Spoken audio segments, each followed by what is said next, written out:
আন্তরিকের সাথে আমাদের হাতে মাথায় হাত রেখা সান্ত্বনা দেওয়ার, ওনার তো এটা উচিত ছিল। আমরা তো ওনার আশাই ছিলাম, ওনার অপেক্ষায় আমরা বসেছিলাম যে না ডক্টর ইউনূস আমাদের ছেলের রক্তের উপর দাঁড়ায়া চেয়ারে বসবে, আমাদের ছেলেদের সত্য বিচার করবে, আমরা বিচার পাবো।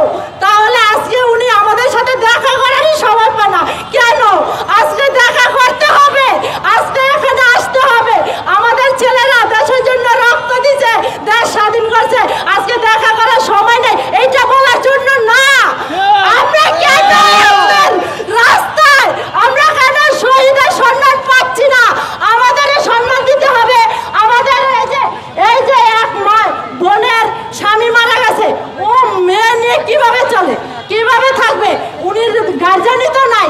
তাহলে আজকে যারা শহীদের ডক্টর ইউনূস স্যারের উচিত ছিল যে আজকে শহীদ পরিবার কিভাবে চলে, কোথায় কি অবস্থায় আছে, কি কষ্টে আছে, এটা ওনার দরকার ছিল। তাহলে আমরা একটু ওনার এই জিনিসটাই চাচ্ছি যে উনি আসুন, আমাদের সাথে কথা বলুন, আমাদের ভিতরে কি কষ্ট, আমাদের ভিতরে কি যন্ত্রণা, এইটা একটু শুনুন।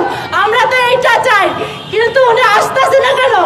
আজকে আসতে হবে, আজকে এখানে আমার ছেলেদের বিচার করার কথা বলতে হবে।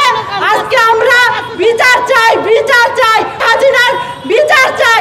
আমাদের ছেলে নিরীহ ছেলেদের পাখির মতো গুলি করে হত্যা করছে, আমরা এটা এখনো কষ্ট নিয়ে কেন বেড়াবো? আজকে 6-7 মাস হয়ে গেল, 6-7 মাসের ভিতরে কেন আমরা বিচার পাইতেছি না?